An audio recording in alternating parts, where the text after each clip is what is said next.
आना प्रभु जी चले आना। बोलो सद्गुरु भगवान की जय। बहुत सुंदर भाइयों और बहनों, सद्गुरु कबीर साहब कहते हैं, कबीर कमाई आपनी कभी न निष्फल जाए, बोया पेड़ बबूल का आम कहां से खाए। आपके कर्म एक दिन भाग्य बन करके आपको फल देते हैं। अपनी कर्म की स्थिति को सुधारना, सुबह से लेकर शाम तक जो तुम कर्म करते हो, ये कर्म आपको प्रारब्ध का रूप लेकर के अनेक जन्मों तक फल देता रहता है। मैं कहूंगा कि अपने माता पिता के साथ में भी अच्छा ही कर्म करना, और ये भी निवेदन करूंगा पत्नी के साथ भी अच्छा कर्म करना। अपनी धर्म पत्नी को भी मत सताना, दुख न देना, अपने पिता को भी परेशान न करना। यदि तुम पुत्र के रूप में हो तो अपने पिता की कीर्ति को बढ़ाना, पूर्वजों के यश और मान सम्मान को बढ़ाना,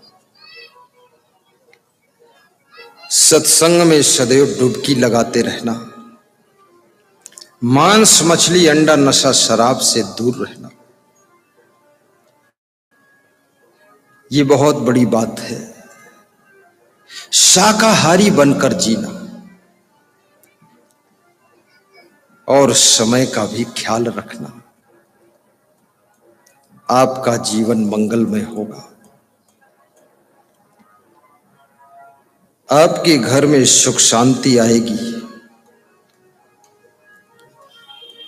कभी ऐसे लोग मिल जाए तो उनको अपना प्रवचन भी सुनाना, मोबाइल से सुना देना, लोगों को बताना कि यह संग सर्च कीजिए, प्रवचन का आनंद लीजिए। और गम खाना पड़े तो गम भी खा लेना, सहज सरल रहना, परिश्रम में कभी पीछे ना होना, आलस्य को आने ना देना। ये आत्मा अजर अमर अविनाशी है, ये शरीर नाशवान है। इस नाशवान शरीर के लिए अविनाशी आत्मा का नुकसान न करना। ये नश्वर इंद्रियां कहीं तुम्हारे आत्म कल्याण में बाधक तो नहीं बन रही, इस पर भी विचार करना। और मन को समझाना भी। दूसरों को समझाना हमेशा आसान होता है, लेकिन स्वयं को समझाना कठिन होता है। जो स्वयं को समझाना जानते हैं वह लोग बहुत शांति से जीवन जी लेते हैं। और क्रोध को कंट्रोल करना, ये क्रोध बहुत खतरनाक है। क्रोध से संबंध बिगड़ जाते हैं, क्रोध से रिश्ते टूट जाते हैं, और क्रोध से झगड़े बढ़ जाते हैं, और क्रोध करने से घर की शांति भी भस्म हो जाती है। चींटी के अंदर भी क्रोध होता है, हाथी के अंदर भी क्रोध होता है, मनुष्यों के अंदर भी क्रोध होता है, लेकिन अंतर इतना होता है, मनुष्य उस क्रोध को कंट्रोल कर लेता है, चींटी और हाथी कंट्रोल नहीं कर पाते हैं। यही मनुष्य की विशेषता होती है। आपको कभी गुस्सा आए, एक गिलास ठंडा पानी पीना, 5 मिनट थोड़ा मौन हो जाना, सोच विचार कर लेना, और यदि हो सके तो 1 घंटे सो लेना, फिर उठना। आपको पता चलेगा जो समस्या थी आधा समाधान तो ऐसे ही हो गया। कभी कभी अपने घर में भी मौन रह करके शांति से बैठना, और तुम जब घर में शांति से बैठोगे तुम्हारे घर के लोग परेशान होने लग जाएंगे कि इतनी शांति से क्यों बैठे। थोड़ा तो हलचल करो, कुछ तो बोलो, हिलो डुलो, कुछ तो करो, क्योंकि तुम्हारी महाशांति को देख करके घर के लोगों का दिल घबरा जाता है। और कितने घरों में तो 1 मिनट भी लोग शांत रहे ही नहीं है, शोरगुल हो हल्ला, उसी में सब लोग डूबे रहते हैं। शांत बैठने से जो लोग शोरगुल मचाते हैं ना, उनको चिंता हो जाती है कि ज्यादा शांति में पहुंच जाए व्यक्ति तो ऐसा ना हो कहीं घर बार त्याग कर निकल जाए, वो डरने लग जाते हैं। और यदि 5 मिनट सुबह 5 मिनट शाम को इष्ट गुरुदेव का तुम ध्यान करते हो तो भी तुमको बहुत शांति प्राप्त हो। थोड़ा स्वाध्याय भी किया करो और शरीर को स्वस्थ रखने का भी प्रयास किया करो। या आपका स्वास्थ्य थोड़ा कभी ऐसा लगे सर्दी जुकाम होने वाला है, गर्म पानी प्रयोग करो, और कभी आपको ऐसा लगे बुखार आने वाला है, थोड़ा गिलोय का काढ़ा और अदरक और भाइयों बहनों उसी में तुलसी की पत्ती साथ डाल करके 1 महीना तक सुबह सुबह पी लिया करो, सर्दी जुकाम बुखार से बचोगे। और ये भी निवेदन करूंगा आपसे, कभी कभी जितने प्रकार की दालें होती है दुनिया में, सब दाल एक में मिलाकर बनाया करो और उसको खा लिया करो। ये भी नहीं कि 1 किलो दाल खा लो तो नुकसान हो जाएगा। 100 ग्राम खाइए, सीमित खाइए। और जितने प्रकार का आटा मिलाया जा सकता है, ज्वार, बाजरा, मटर, मसूर को भी पीस दो उसमें, गेहूं भी और मक्का भी, ये सब एक में मिक्स करके पीस के थोड़ा मोटी रोटी बना करके और धनिया, मिर्च और नमक पीस करके चटनी बनाकर उसके साथ खाया करो। पेट की बहुत सारी बीमारियां निकल जाएंगी, बहुत सरल दवा। और कभी कभी बासी रोटी भी खा लिया करो। बासी रोटी खाने से शुगर नहीं होती है, ये बहुत बड़ा रिसर्च है।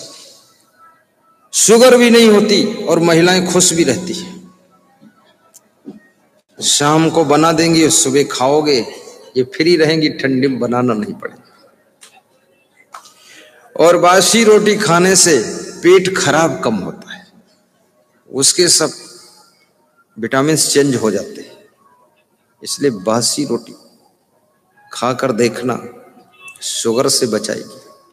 और फिर भी शुगर है तो श्री च्यवन आयुर्वेद कंपनी की दवाएं यहाँ राजस्थान तरफ से, छत्तीसगढ़ से आई है, वहां से आप खरीद लेना। शुगर फिट, 2 महीने खाओगे शुगर फिट हो जाएगी आपकी। 400 पर शुगर है, नॉर्मल पर पहुंच जाएगी। और कभी कभी थोड़ा दरिया बनाकर भी खा लिया करो। दरिया में सब चीज डाल दीजिए, चावल भी, ज्वार भी, बाजरा भी, मक्का भी और गेहूं का भी, ये सब टुकड़ा टुकड़ा करके रखो और दरिया बना दो। और दरिया को भी कभी कभी वो नमकीन दरिया खाइए, शक्कर वाली नहीं, दूध वाली नहीं, बस खिचड़ी जैसी बनाकर, बहुत फायदा करेगी, आपके पेट को ठीक करेगी। लेकिन उसको भी बहुत कम खाना, ज्यादा नहीं, रोज मत खाना। और एक केला भोजन के बाद खा लिया करो दोपहर में। थोड़ा अमरूद खा लो, इससे स्वास्थ्य बहुत अच्छा रहेगा। और पेट यदि बड़ा होना हो जाए, पेट बाहर निकलने लग जाए, ये बहुत बड़ा सवाल खड़ा, पेट का बाहर निकलना। इसके लिए मेदो हर चूर्ण 3 दिन के अंदर पेट को अंदर खींचेगा।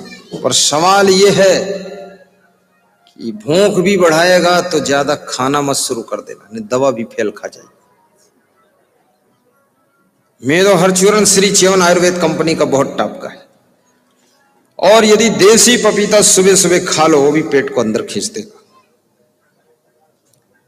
और फिर जोर से थोड़ा हंस दिया करो, ठहाका लगा कर। तुम हंसते नहीं, तुम ऐसे हंसते हो जैसे बिल्ली दांत दिखाती है ऐसे।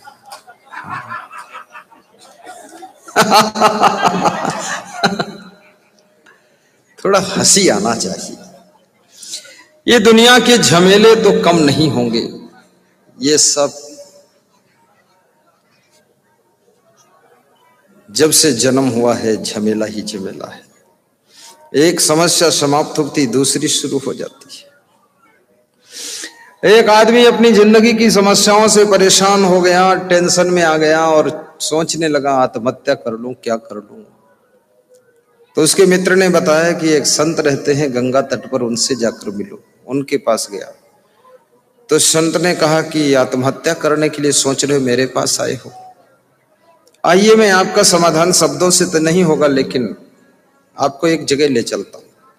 तो इसी जगह ले गए जहां पर रेगिस्तान था और वहां ऊंट रहते थे। ऊंटों का जो मालिक था उसके पास में 200 ऊंट थे। तो संत जी ने कहा यहां तुम्हारी ये ड्यूटी है कि जब सब ऊंट सो जाएं तब तुम सो जाना। तो उसमें 150 ऊंट सोते थे तो 50 जाग कर खड़े हो जाते थे, और जब 180 सोते थे तो 20 जाग कर खड़े हो जाते थे, और कभी 50 सोते थे तो 150 से उठकर खड़े हो जाते थे। वो सब कभी सोए ही नहीं, तो रात भर वो आदमी सो नहीं पाया।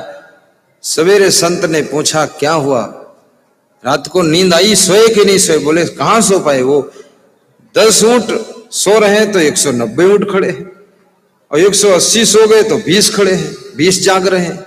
तुमने कहा था सब ऊंटों को सुला कर तब सो जाना, वो सब सोए ही नहीं। बोले इसी तरह से जिंदगी में समस्याओं के ऊंट जो है एक ना एक हमारे सामने खड़े ही रहते। ये ऊंट इन्हीं के बीच में सोना सीखो।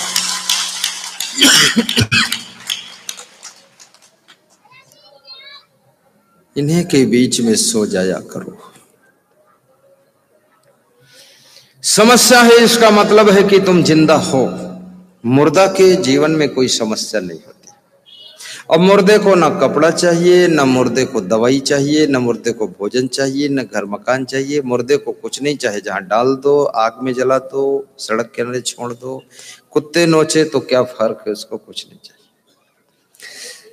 समस्या तो जिंदा व्यक्ति को ही रहती है। और आपको यदि समस्या है, समस्या है किसको नहीं। कुछ लोग इज्जत के डर से समस्या बताते नहीं हैं, और कुछ लोग सीधे सरल हैं तो दूसरों को बता देते हैं, और कुछ लोग अंदर अंदर समस्या में पिसते रहते हैं। तो कहते हैं किससे कहें, कहो उसी से जो तुम्हारा दर्द दूर कर दे खुशी से, उससे कहना चाहिए, सबसे कहना भी नहीं चाहिए।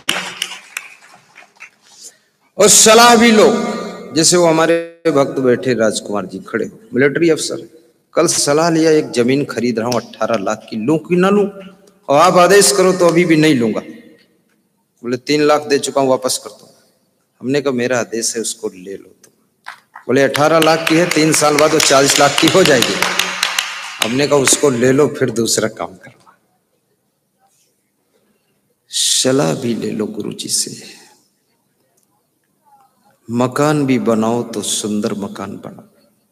ये अलवा जलवा उल्लुल जुल्लुल उल्टा पलटा गेट खिड़की रखना, बिल्कुल काली कोठरी बना देना, ये उचित नहीं है। सीढ़ी चढ़ो तो ऊपर खोपड़ी लड़ रही किसी छत में, उसमें क्या बोलते वो जो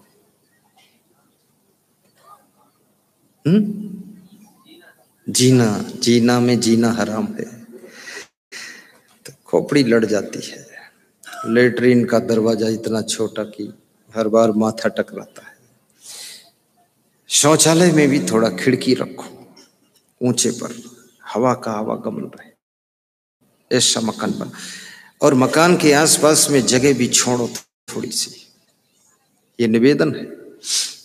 जहां से तुम्हारी जगह है वहां से 1 फीट और छोड़ करके बाउंड्री खींच दो। अब बाउंड्री से फिर छोड़ो, दाएं बाएं, एक साइड में 5 फीट छोड़ो, दूसरे साइड में 10 फीट छोड़ो, ट्रैक्टर ट्राली कार सब पीछे तक पहुंच जाए। और पीछे छोड़ दो इतने ज्यादा से ज्यादा हो सके 50 फीट, और सामने छोड़ दो 12-15 फीट बाउंड्री के अंदर। सामने कार खड़ी करो, फूल लगाओ, गुलदस्ता लगाओ, गमले सजाओ, थोड़ा हरी घास लगाओ, और गाड़ी खड़ी रहे, मेहमान आए वो बैठे, थोड़ी जगह 20 फीट रहे। और पीछे छोड़ दो वहां पेरा, घास भूसा, ट्रैक्टर ट्राली उधर कर दो, जानवर सब पीछे कर दो, गोबर पीछे कर दो। द्वार पर मेहमान आए तो आपके द्वार पर बैठे तो मेहमान को गंदगी न दिखाई दे, और मेहमान बैठे उनसे तुम बात कर रहे हो, पीछे जानवरों को चारा घर की नारियां खिलाती रहेगी। और तुम द्वार पर जानवर बांधोगे तो तुम तो अब खिला नहीं सकते, तुम बैठे हो समधि के साथ। अब भैंस तुम्हारी नांद गिरा रही है और बैल कूद रहे हैं कि चारा डालो।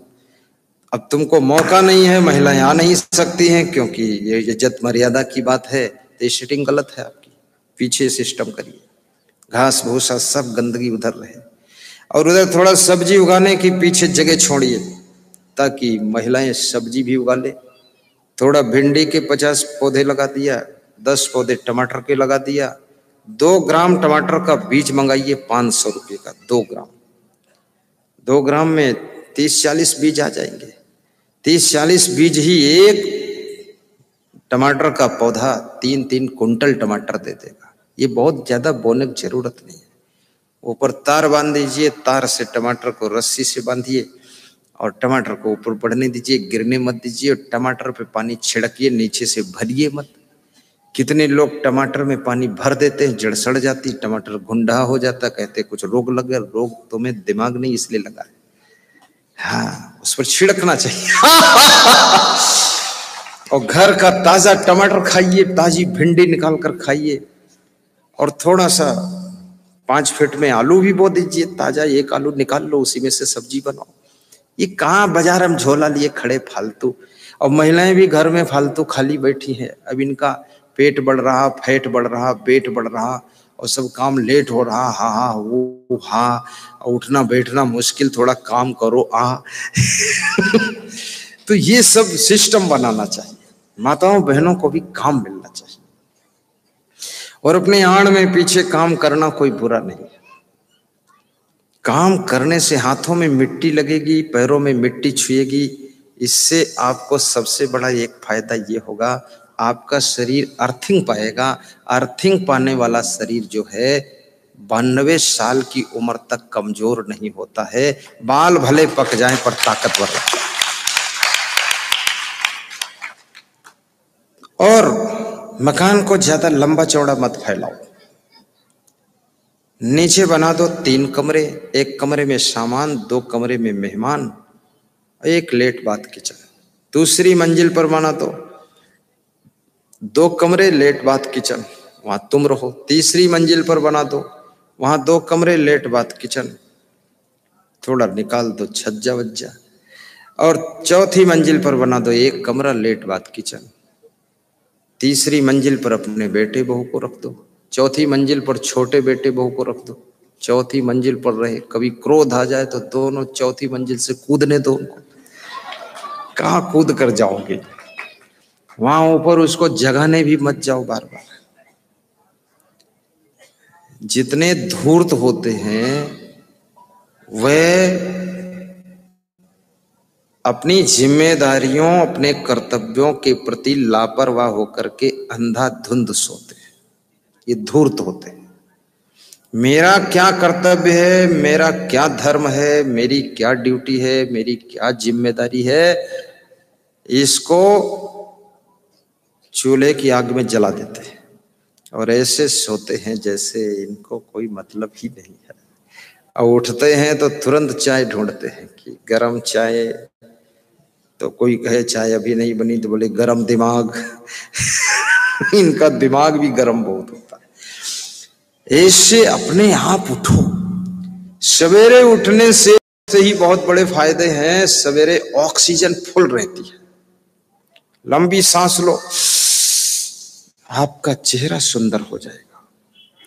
आंखों में थोड़ा हवा लगने दो, बदन में थोड़ा सुबह सुबह की शीत हवा लग जाए, थोड़ा चेहरा सूरज की तरफ करके दर्शन करो, देखिए आपके चेहरे पर लाइट आ जाएगी। ये क्रीम पाउडर से कोई सुंदर नहीं होता, नहीं नहीं, इससे सुंदर हो जाए।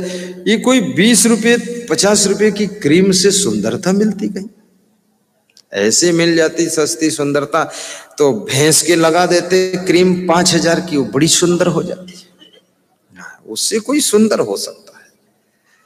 सुंदर तो आदमी जो स्वभाव से सुंदर है, विचार से सुंदर है, चरित्र से सुंदर है, कर्मों से सुंदर है। तो हम क्या नहीं बना सकते? हाँ, तुम नहीं बना सकते। क्यों नहीं? अब कोई विशेषज्ञ बनो, मुर्गा कटना चाहिए न मछली कटनी चाहिए, और मकान में रहने वाले मांस मछली अंडा शराब का सेवन कभी न करें, तो मकान मंदिर है और रहने वाले लोग पुजारी है। ऐसा भी नहीं कि मकान में अपने कुछ नहीं खाते अंडा वंडा और उधर होटल में जाके खाते, वो भी गलत है। होटल में खा के आए, तुम्हारे पेट में अंडा है, वो अंडा पेट में लेकर के तुम घर में लेटे हो, घर गंदा होगा कि नहीं होगा? अंडा में क्या रखा हुआ है? कोई विटामिन प्रोटीन नहीं है अंडा वंडा में। घास भूसा खाने वाला हाथी और अंडा खाने वाला आदमी, दोनों को कुश्ती लड़ा दो, हाथी सूंड में लपेट के फेंकेगा, 100 फीट दूर गिरोगे, सारे अंडे लुढ़क कर बाहर आ जाएंगे। बताते अंडे में प्रोटीन विटामिन है, कहां उसमें प्रोटीन विटामिन है? ताकत। और फिर आज की तारीख में ज्यादा ताकत की जरूरत नहीं, बुद्धि की जरूरत है, विवेक की जरूरत है।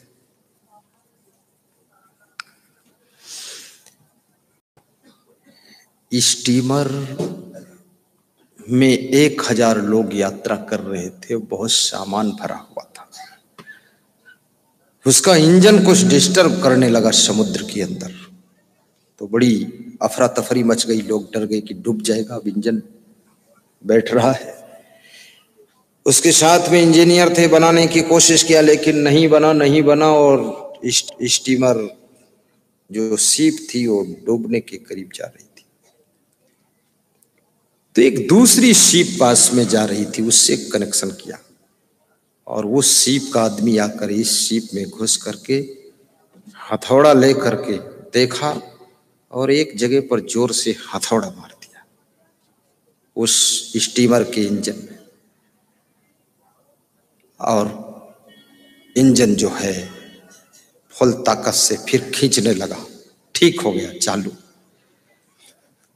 तो सबने कहा कि भाई इतना ही काम था इसमें, हम लोग तो हैरान हो गए, छोटे छोटे इंजीनियर बोले। तो उस शिप का जो मालिक था उसने कहा आपका खर्चा क्या आया, आपका कुछ भाई वेतन दे दे। तो उसने कहा कि हमारा खर्चा है 20,020 रुपये। बोले एक हथौड़ा मारने के 20,000? बोले हथौड़ा मारने के खाली 20 रुपये हैं। तो बोले 20,000 का है कि? ये बोले इस चीज के हैं कि हथौड़ा मारना कहाँ है, नहीं दूसरी जगह मार देता। हाँ, ये दिमाग के पैसे ले रहा हूं, याद रखना।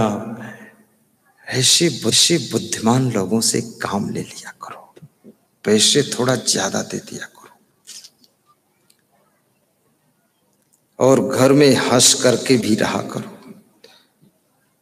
कभी दुख हो जाए, रोने का मन ही है, तो कमरा बंद करके रोया करो, सड़क पर मत रोया करो, अंदर से कुंडी लगा लो, और रोना हो तो अपने पति के सामने रोया करो, ताकि वो पिघल भी जाए और डर भी जाए।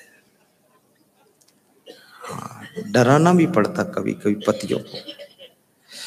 और स्त्रियों के पास में सबसे बड़ा अस्त्र शस्त्र है रोना। ये रो देती है, पति का नस नस ढीला हो जाता है। और पतियों के पास भी सबसे बड़ा अस्त्र शस्त्र है, इनका क्या है?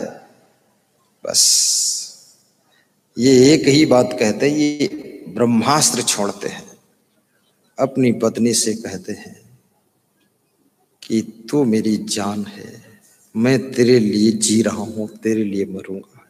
तो पत्नी सोचती है इसकी जान मैं हूं, तो जब चाहूंगी जान खींच दूंगी इसकी। तो बहुत खुश होती है वो।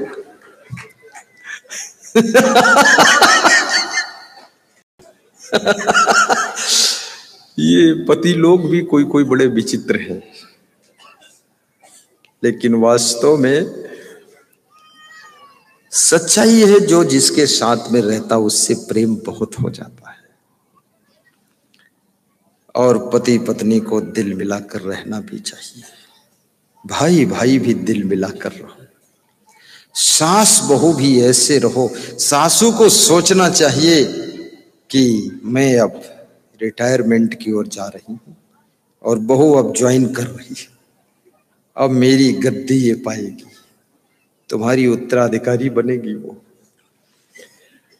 और अधिकार को जितना बांट दिया जाए, अधिकार को जितना लोगों को सौंपा जाए, उतना ज्यादा तुम हल्के फुल्के रहो। सारे अधिकार अपने पास लेकर मत बैठो, थोड़ा अधिकारियों के ऊपर अधिकार रखो। ये सब अधिकार अपनी मुट्ठी में रखोगे, पागल हो जाओगे, नींद उड़ जाएगी। थोड़ा विश्वास भी करो, हाँ तुम्हारे जैसा तो तुम ही कर सकते हो, दूसरा कोई नहीं कर सकता है। लेकिन तुम मान लिया 10 रुपए किलो आलू लाओगे तो दूसरा जाएगा वो 11 रुपए किलो लाएगा। लेकिन 1 रुपए के लिए अपनी शांति को भंग मत करो। 1 रुपया जाने दो और शांति से रहने दो।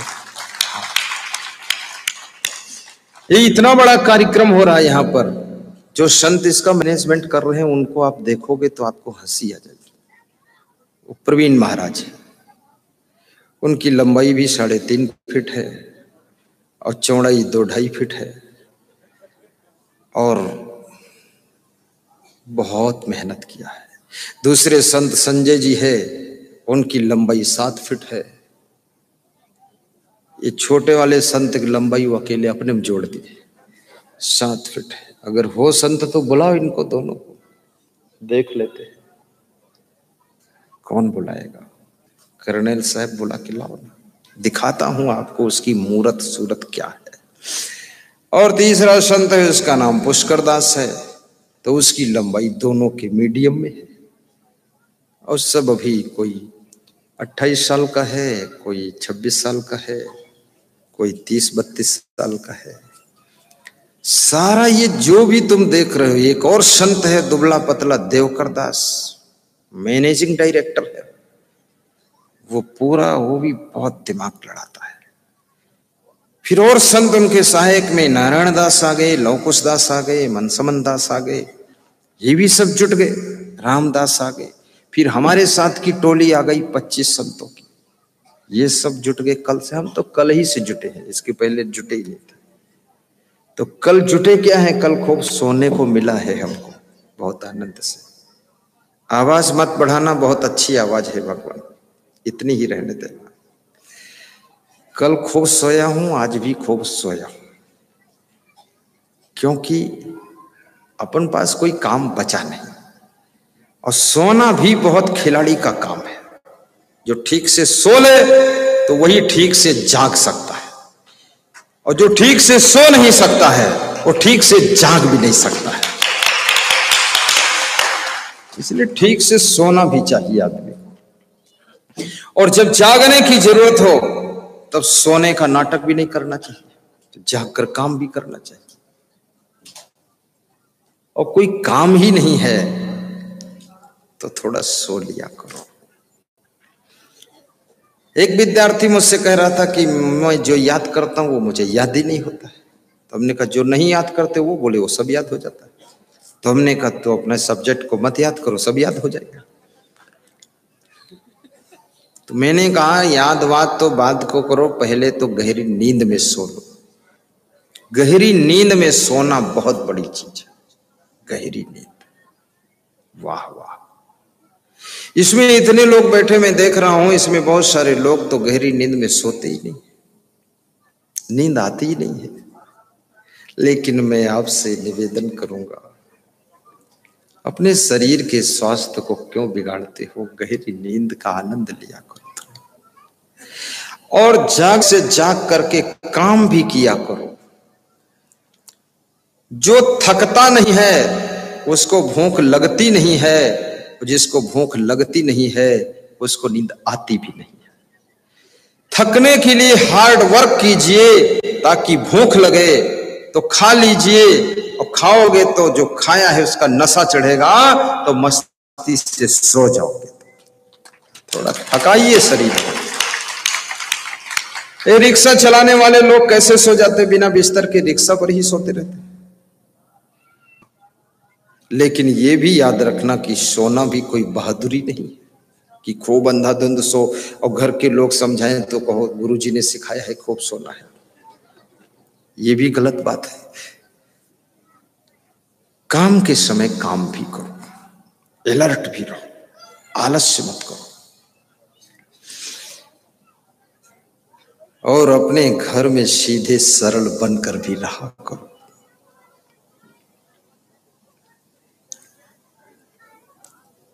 और घर में सफाई भी रखा करो, मन को भी शुद्ध रखो। ये मन में निर्मलता होनी चाहिए।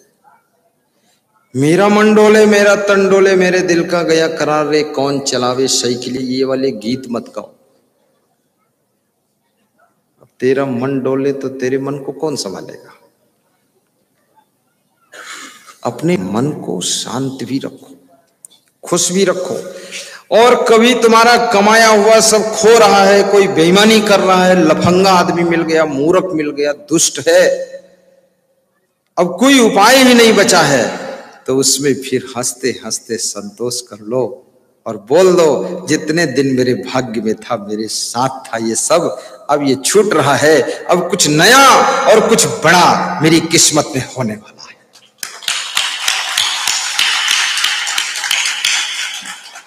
उस उलझो मत और सावधान रहो। लिखा पढ़ी कागजी कार्रवाई में बिल्कुल कंप्लीट काम करो। एक बार धोखा खा गए चलो कोई बात नहीं, लेकिन आगे बातों बातों निर्णय मत लो। लिखा पढ़ी सब कोर्ट रजिस्ट्री फिट काम करो। जिस चीज की तुमको जरूरत नहीं है उसको कभी खरीदो मत, अन्यथा घर में रखोगे कहां? वो चीज तुम्हारा बर्डन बनेगी। अभी जिनके घरों में शादियां हो रही हैं, बेटियों की शादी, तो बेटी की शादी में कपड़ा धोने वाली मशीन है, डबल बेड है, सोफा सेट है, ये परंपरा बन गई।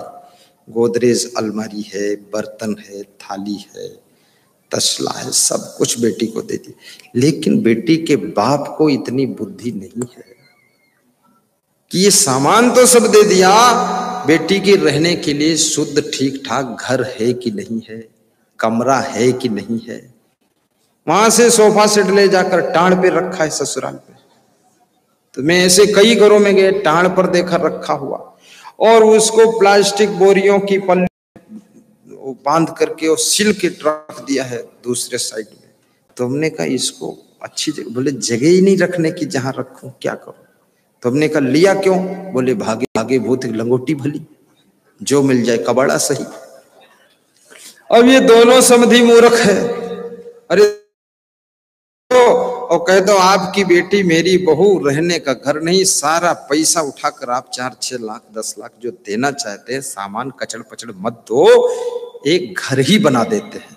तुम 7 लाख लगा दो, मैं भी लगा दूंगा, दोनों समधी मिला के, तो बेटा बहू ठीक से रहे तो सही।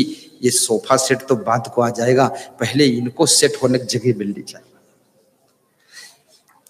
छत्तीसगढ़ में एक ऐसे गांव में मैं गया, वहां तो पथरौनी लोग ले गए मुझको, तो उनके यहाँ शादी हो चुकी थी। शादी के दूसरे दिन का वक्त था। उनके घर में सब सामान भरा हुआ था, सब बर्तन, गगरा, बाल्टी और क्या क्या।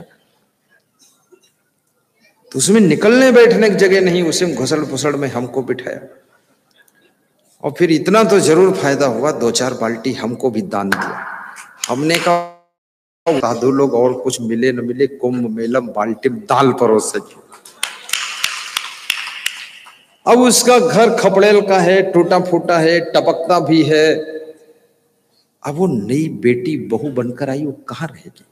जब बरसात होगी रात में घर टपकेगा, खाट रात भर खींचोगी, सोओगे कि गगरा में सोओगे कि खाम खा गगरा मटका फालतू। गोदरेज नाम बहुत ऊंचा है, अब कौन लेगा गोद तुमको?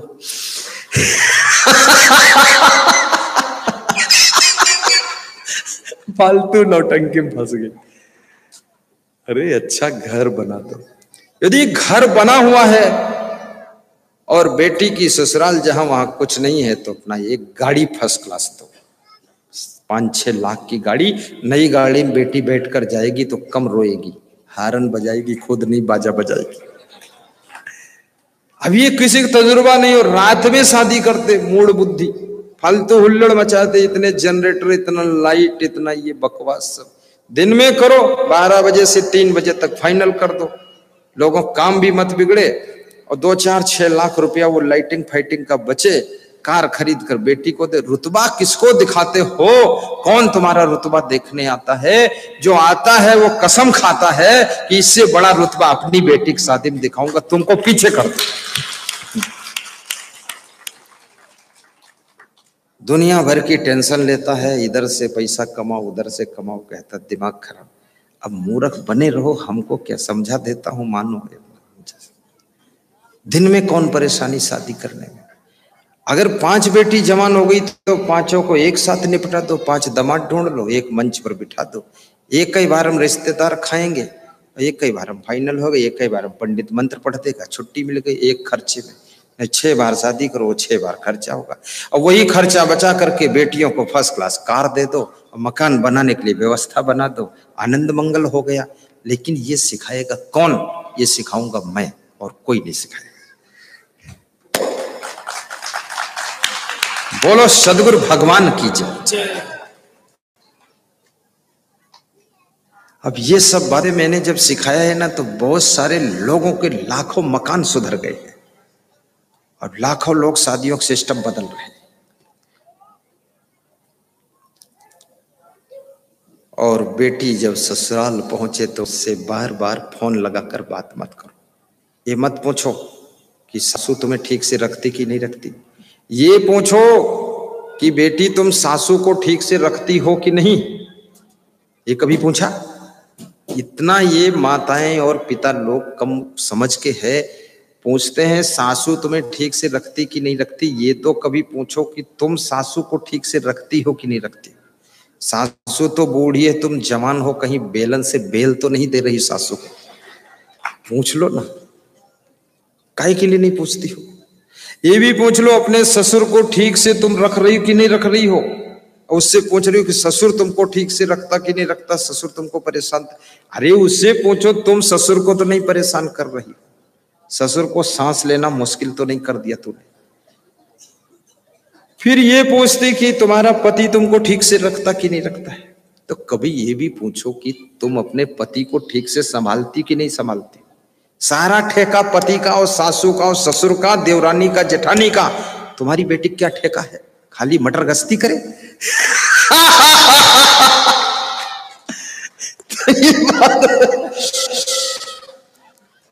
ये पूछना चाहिए कि बेटी पूरे ससुराल को संभाल लेना, सासू को संभाल लेना, और सबसे गम खा करके रहना, और इधर की चिंता मत करना, इधर लौट कर आना नहीं, तेरा असली घर वही है, यहां कोई तेरा ठिकाना नहीं।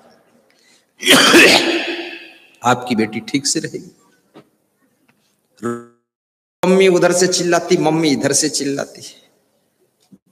अब ये बकवास फालतू नाटकबाजी मत कर।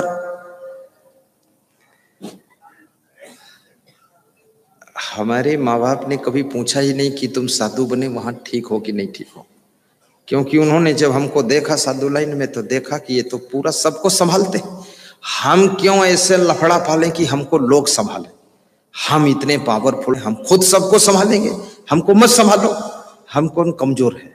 हम चेलों को भी संभालेंगे, गुरु को भी संभालेंगे, और गुरु मिल जाए उसको भी संभालेंगे, सबका मैनेजमेंट करेंगे, सबकी व्यवस्था करेंगे। हम क्यों इतना नूरे नूरे झुके झुके चले कि हाय भैया हमको संभाल लो, हम तो बहुत पागल आदमी, आलसी। मैं तो सबको संभाल देता हूं।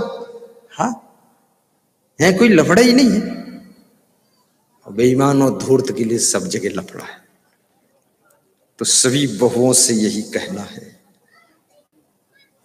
कि अपने ससुराल में जाकर के सासू को संभालो, ससुर को संभालो, पति को संभालो, देवर को भी संभालो, पूरे घर को संभालो, और धीरे धीरे हो सके तो मुख्यमंत्री बनो, पूरा प्रदेश संभालो।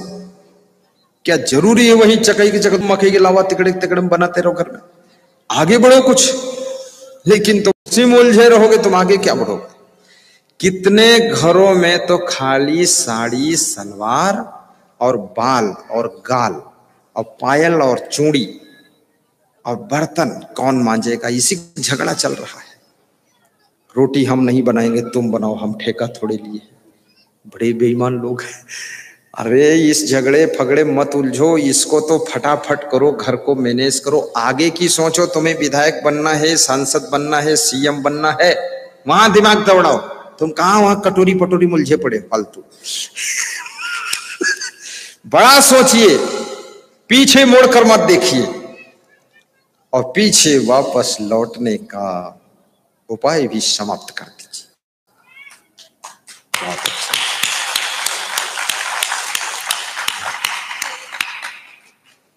गुरुदेव तुम्हारी जय जय हो, भगवान तुम्हारी जय जय हो। गुरुदेव तुम्हारी जय जय हो, गुरुदेव तुम्हारी जय जय हो। हे संत तुम्हारी जय जय हो, हे संत आइए तुम्हारी जय जय हो। हे नाथ तुम्हारी जय जय हो, हे नाथ तुम्हारी जय जय हो। जग जीवों के आधार हो तुम, जग जीवों के आधार हो तुम। गुरुदेव तुम्हारी जय जय हो, गुरुदेव तुम्हारी जय जय हो। भगवान तुम्हारी जय जय हो, भगवान तुम्हारी जय जय हो। ये सद्गुरु भगवान की जय। कबीर कमाई आपनी कभी न निष्फल जाए, बोया पेड़ बबूल का आम कहाँ से खाए। कर्म प्रधान विश्व रचि राखा, जो जस करहि सो तस फल चाखा। अब सत्संग का विसर्जन हम करेंगे। घुटनों पे हाथ रख लो, आओ ऊपर आओ प्रवीणदास। ये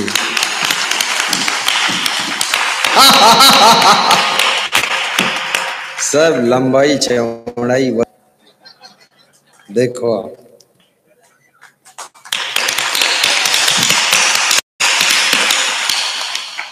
ये जो पूरा यहाँ देख रहे हो कुंभ कैंप का व्यवस्था, ये मुखिया है इसका, बहुत मेहनत किया है। और मजे की बात ये है, ये हिंदी पढ़ा नहीं है, इंग्लिश में बोलता है। अब प्रवचन, अरे बादल फाड़ देगा इतना प्रवचन। इसको तो मुख्यमंत्री रमन सिंह छत्तीसगढ़ के कहते हैं, ये संत को तो मैं भी डरता हूं। और तार्किक संत है ये, बहुत बुद्धिमान है, बहुत होशियार। आ जाओ, सिर पे हाथ रख दे। अब आप सोचते हैं, खड़े रहो, आप सोचते हैं इतना छोटा संत, इतना बड़ा सिस्टम, छोटा ही बड़ा काम करता है, बहुत बड़ा काम। सबका दर्शन आपको परिचय करा दो। कुछ संत तो आएंगे नहीं, मंच पर बुलाऊंगा तो आड़म छिप जाते, ये तो फंस गया तो आ गया। ये अपना चाहते नहीं लाइट में आना है, चुप्पे चुप्पे काम हो जाए, बस चुप्पे चुप्पे करते। इनको भक्त लोग यहाँ के सब कह रहे थे कि इतनी मेहनत किया गुरुदेव, देखकर तो मैं भी हैरान हो गया। लांग बांधकर खुद जुटते थे। 20 लेबर कर्मचारी इनके साथ था, 20-25 छतनाग और आपके गांव के भक्त जुटते थे। 40-50 को डायरेक्शन देना और सारा। ये 3 सेट के कमरे बने हैं, इसमें इन्होंने खुद 20-25 कमरे अपने हाथ से बनाए, ऊपर चढ़ चढ़ के ठोक ठोक।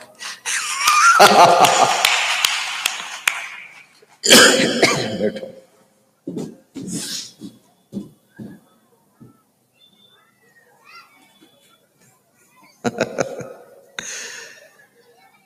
अब विराम दे देता हूं।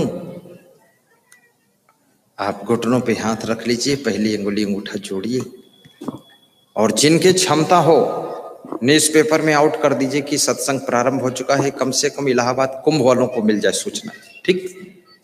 हाँ, अपने पैसे से निकाल दो पेपर में। पत्रकार हैं तो अपने दांव से निकाल दो, और पत्रकार के दोस्त हैं तो थोड़ा थपथपा कर पीठ तब निकाल दो, पेपर में आ जाए, सबको सूचना हो जाए।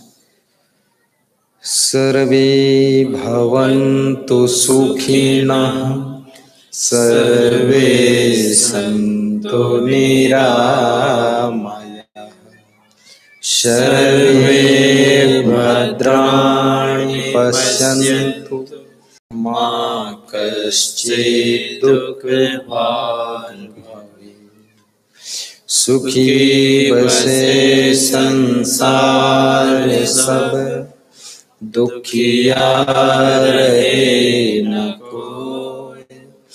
ऐसी मेरी भावना पूर्ण करो प्रभु सोई।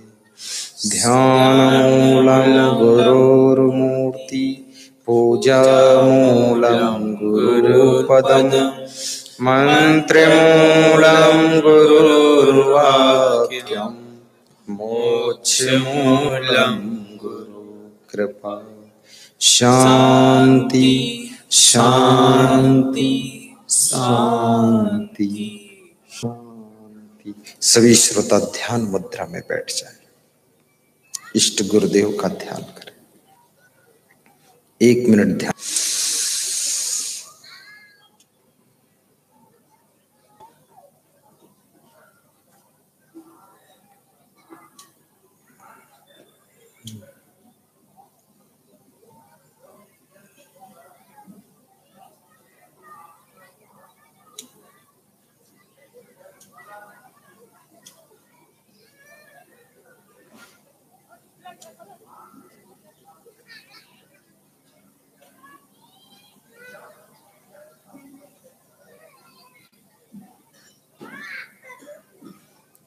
दोनों हाथ स्पर्श करके, कोमल अंगुलियां आंख बंद करके स्पर्श करें।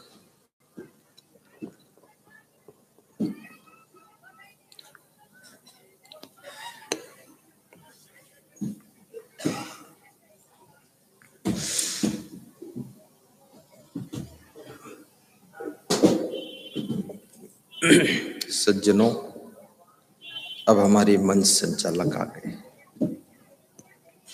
इनको देखो, ये भी बहुत छोटे हैं पर बहुत बुद्धिमान है। कुछ न कुछ कागज पकड़े रहते, फाइल। खतरनाक आदमी। इधर आ जाओ। इधर सामने से, उधर से। इनका नाम देवकर दास है। ये मैनेजिंग डायरेक्टर, पूरा मैनेजमेंट,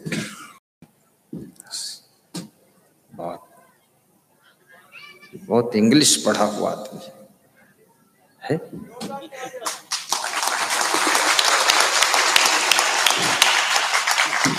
ये जितने प्रोग्राम लगते हैं वो सब प्रोग्राम यही देते हैं। सभी, पूरे इंडिया के हों या विदेश के हों, सबको तारीख देते, व्यवस्था समझाते, सब बात करते हैं। ये ड्यूटी है इनकी। और इनकी बहुत सारी ड्यूटी है। एक दिन हमसे बोले ये छत्तीसगढ़ के आश्रम में कि हम पूरी जिम्मेदारी ले चुके हैं गुरुदेव, आप कहीं और खर्चा मत करना। तो हमने कहा मैं तो कुछ करता ही नहीं। बोले कहीं आश्रम निर्माण में मत दे देना, सब बंद रहना चाहिए, केवल कुंभ में सब लगाना है। तो मैंने कहा तुम सब लोग जहां बताओगे सब वहीं लग जाएगा। बोले कुंभ में सेवा सब भक्तों की हो जाए, संतों की सेवा हो जाए, उसके बाद आश्रम बनाएंगे।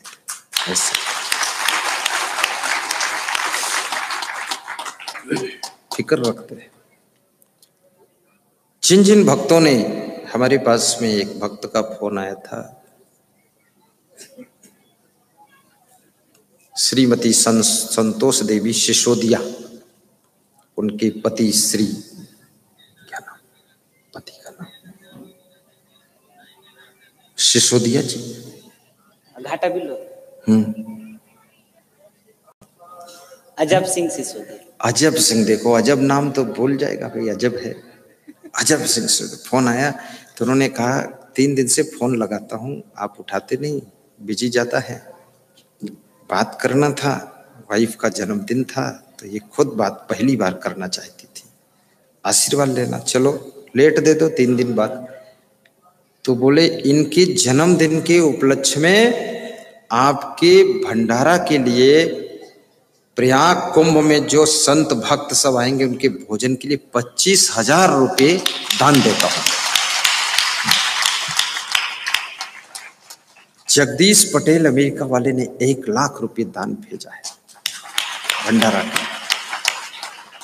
बहुत से भक्तों ने अपने अपने यथाशक्ति क्षमता अनुसार सहयोग कर रहे हैं। समस्त सहयोग करने वालों को धन्यवाद। और भंडारा हेतु अन्य जो सहयोग करना चाहेंगे, उधर कार्यालय है, इधर कार्यालय है, वहां जाकर भी सहयोग कर सकते हैं। यहाँ जो भंडारा हो रहा, और उज्जैन में एक बहुत बड़ा आश्रम बन रहा है, सुंदर, बनेगा, रहा नहीं है, हो जाएगा। तो वहां पर उस आश्रम के निर्माण के लिए जो भी दानी भक्त उसमें अपना योगदान करेंगे, उसमें सबसे बड़ा योगदान करने वाले महेंद्र सिंह सुमन राजस्थान कोटा के हैं, जिन्होंने 5 लाख रुपए का योगदान वहां किया है, 50,000 का यहाँ किया है इस भंडारे के लिए। उनको भी व्यास गादी धन्यवाद देती है, शुभकामना करती है। अब मंच संचालक के 2 शब्द सुने। कोई उठना मत, जाना मत, बैठे रहना, आरती कर लेना, उसके बाद चुपके चुपके जाना।